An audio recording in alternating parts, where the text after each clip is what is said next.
हे all, कैसे हैं आप सब। चलिए, आज का वीडियो है doctrine of constitution of India पे। इसमें हम 10 ऐसे इंपॉर्टेंट डॉक्ट्रिन पढ़ेंगे जो जुडिशरी एग्ज़ाम में, सिविल सर्विस एग्ज़ाम में, आपके क्लैट पीजी के एग्ज़ाम में और यूजीसी नेट के एग्ज़ाम में और आपके एलएलएम के एग्ज़ाम में तो आते ही हैं। तो इनमें से जो सबसे पहले आज हम पढ़ेंगे वो है आपका doctrine of peace and substance. इसको पढ़ने से पहले हम ये जानते हैं कि डॉक्ट्रिन होता क्या है। तो डॉक्ट्रिन जो है which is that is a principle have frequently been discussed by the apex court while interpreting the constitution. जब आपकी कॉन्स्टिट्यूशन को आपका सुप्रीम कोर्ट इंटरप्रेट करता है तो कुछ प्रिंसिपल्स थ्रू आउट निकलते हैं, तो वो प्रिंसिपल्स को ही हम डॉक्ट्रिन कहते हैं। और यहाँ पे जो हम ये डॉक्ट्रिन्स पढ़ रहे हैं, this is the progressive interpretation of the constitution, जो आपके सुप्रीम कोर्ट के द्वारा या जो भी अपेक्स कोर्ट है उसके द्वारा जो प्रिंसिपल लेड किए गए हैं वो हैं। तो यहाँ पे आपका सबसे पहला है doctrine of peace and substance. आज हम ये शुरू कर रहे हैं। आपके डॉक्ट्रिन जो है 10 डॉक्ट्रिन, तो उसके लिए हम एक डॉक्ट्रिन पर एक वीडियो बनाएंगे जिसमें हम अपनी पूरी कोशिश करेंगे जो कि आपको वह डॉक्ट्रिन अच्छे से समझ आ पाए। और इनफैक्ट कुछ इस तरीके से आपको बताएंगे जिसमें आपको वो नोट्स भी अवेलेबल रहेंगे, ताकि आप उसको नोट्स को देख के आप अपनी मेंस की तैयारी कर सकते हैं। जिस भी स्टेट में डिस्क्रिप्टिव आते हैं, थ्योरेटिकल आते हैं उनके, और आप अपने एलएलएम के एग्ज़ाम में अगर पूछे जाते हैं तो लिख सकते हैं। तो इस प्रकार से हम आज अपने डॉक्ट्रिन्स की क्लास सीरीज़ को शुरू करेंगे। Okay, let's start. Doctrine of peace and substance. Pith means, pith जो वर्ड है इसका मीनिंग होता है ट्रू नेचर और essence, and substance means the essential nature underlying a phenomena. तो यहाँ पे जो हम पीत समझ रहे हैं, पीत का मतलब जो है हिंदी में हम ये समझते हैं, हिंदी में इसे बोलते हैं, आपके हिंदी में इसे कहा जाता है सार एवं तत्व का सिद्धांत। सार एवं तत्व का सिद्धांत, तो हम पहले हिंदी समझते हैं, उसके बाद हम इंग्लिश में पढ़ेंगे। किसी भी चीज़ का सार या वास्तविक प्रकृति, तो वही हो गई true nature of any law या एक्ट। जबकि आपका सब्सटेंस होता है, सब्सटेंस का मतलब होता है आपका तत्व हिंदी में, किसी चीज़ का सबसे महत्वपूर्ण पहलू। तो ये जो है पीस एंड सब्सटेंस, सार एंड तत्व का सिद्धांत, ये इसका एक्चुअल बाय वर्ड मीनिंग है।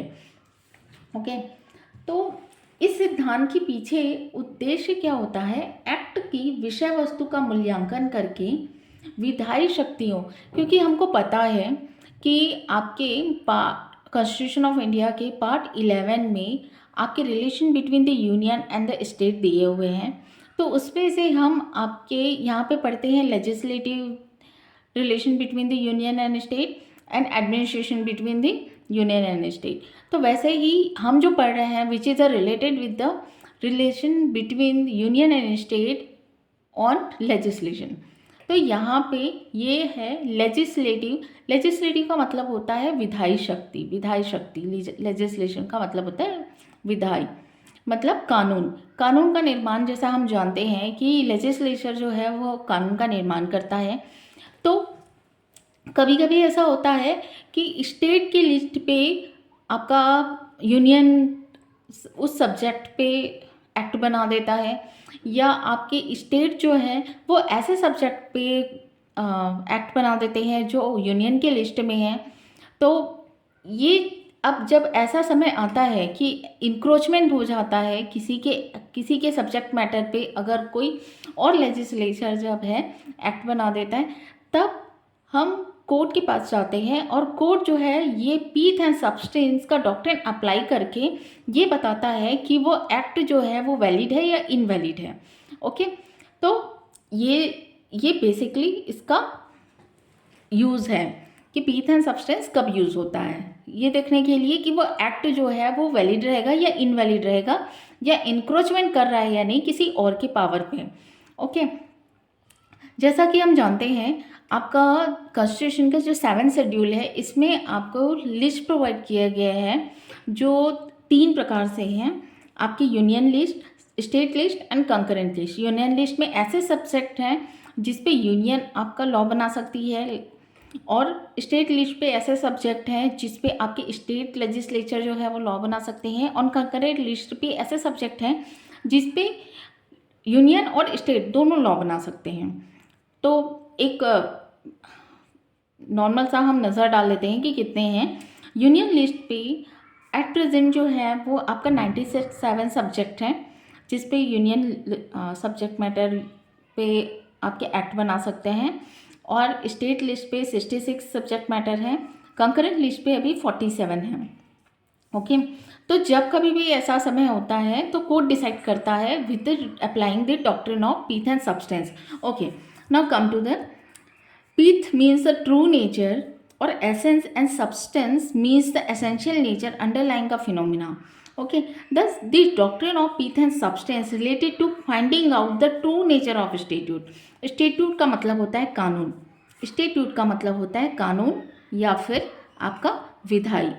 विधायी मतलब वही कानून जो बनाया है।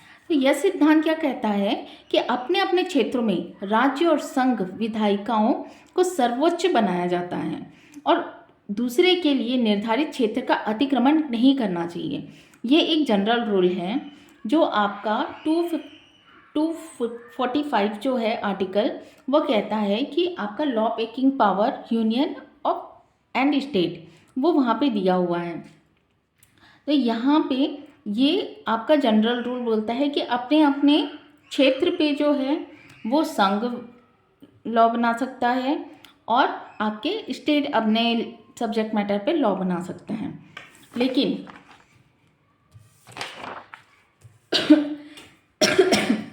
the doctrine of pith and substance provides that whether the question arises of determining whether a particular law relate to a particular subject mentioned in the state list or another list, तो यहाँ पे ये दिखता है आपका doctrine कि जो particular आपका जो लॉ है वो आपके पर्टिकुलर सब्जेक्ट मैटर पे रिलेटेड है या नहीं, कि यूनियन से रिलेटेड सब्जेक्ट मैटर पे है या नहीं, यूनियन लिस्ट से रिलेटेड या पे स्टेट लिस्ट से रिलेटेड। ओके, तो court look to the substance of the matter, thus if the substance falls within union list does not, then the incidental encroachment by the law on the state list does not make it invalid। इसका मतलब है कि अगर union जो है वो अगर कोई लॉ बना रहा है, कोई एक्ट बना रहा है और उसका सब्सटेंस जो है वो ऐसा है कि वो आपके स्टेट लिस्ट के सब्जेक्ट मैटर से संबंधित है, तो उससे जो है इंसिडेंटल इंक्रोचमेंट नहीं कहेंगे, इंसिडेंटल इंक्रोचमेंट नहीं कहेंगे, जिसे हम आकस्मिक अतिक्रमण भी कहते हैं हिंदी में, तो उसे नहीं कहेंगे। ठीक है।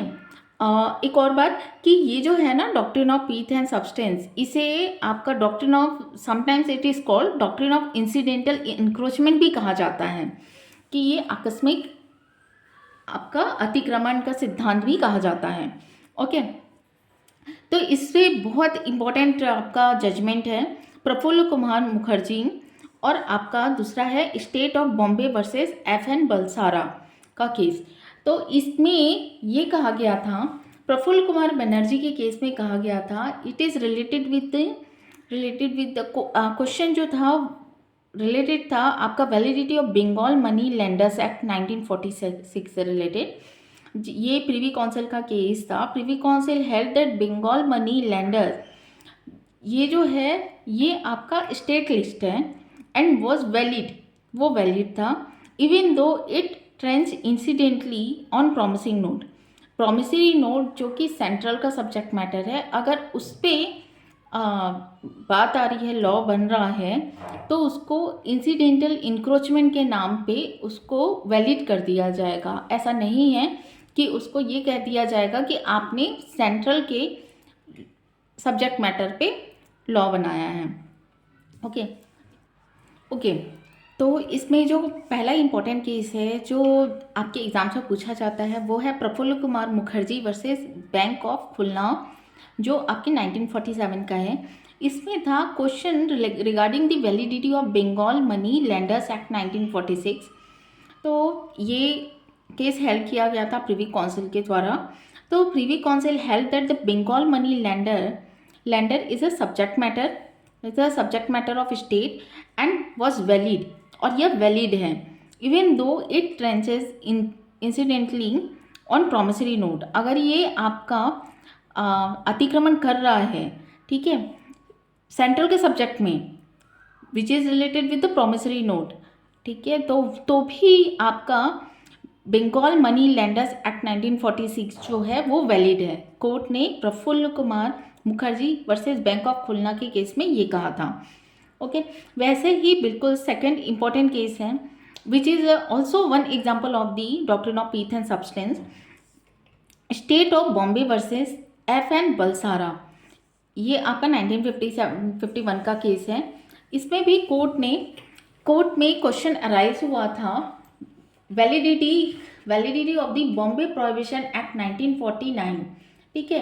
तो क्वेश्चन ये था कि ये आपका बॉम्बे प्रोहिबिशन एक्ट 1949 जो है which it is fell under the state list और यूनियन लिस्ट।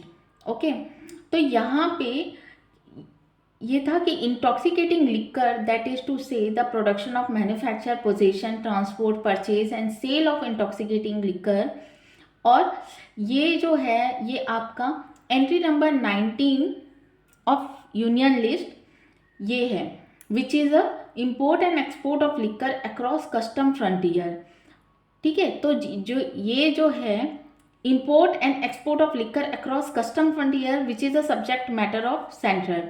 ओके, और ये intoxicating liquor that is to say the production manufacture possession transport purchase and sale of intoxicating liquor, it is the subject matter of the state. तो जो आपका constitutional validity of Bombay prohibition act 1949 था, ये main issue था कि ये state list का subject है या फिर आपकी यूनियन लिस्ट का सब्जेक्ट है।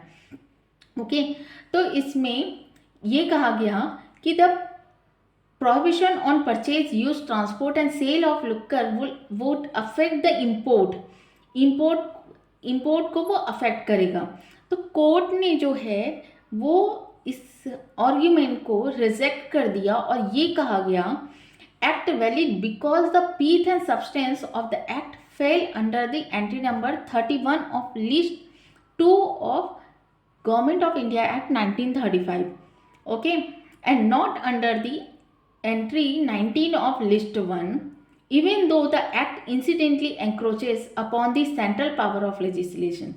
तो इसमें ये कहा गया, कोर्ट ने ये हेल्प किया गया कि आपका बॉम्बे प्रोहिबिशन एक्ट 1949 जो है वो आपका स्टेट लिस्ट के अंदर अपने एक्ट बनाया है तो वो वैलिड है, और इसमें कोर्ट ने doctrine of pith and substance को अप्लाई किया, ठीक है, और ये कहा कि आपका जो ये एक्ट है वो इंसिडेंटली इंक्रोच कर रहा है, ठीक है, सेंट्रल के पावर पे, लेकिन ये आपका एक्ट इनवैलिड नहीं हो जाएगा। ओके, तो ये आपके doctrine of pith and substance पे एक वीडियो था। अगर आपको पसंद आया होगा, आपके लिए इफेक्टिव लग रहा होगा, तो आप इसे लाइक सब्सक्राइब एंड शेयर करिएगा, और आप बेल आइकॉन को प्रेस कर दीजिएगा जिससे मेरी जो भी कमिंग सीरीज़ ऑफ डॉक्ट्रिन्स हैं वो आपको नोटिफाई होते रहें। और इंस्टाग्राम पे मुझे लीगल कॉन्सेप्ट चैनल को फॉलो कीजिएगा। Thank you for watching.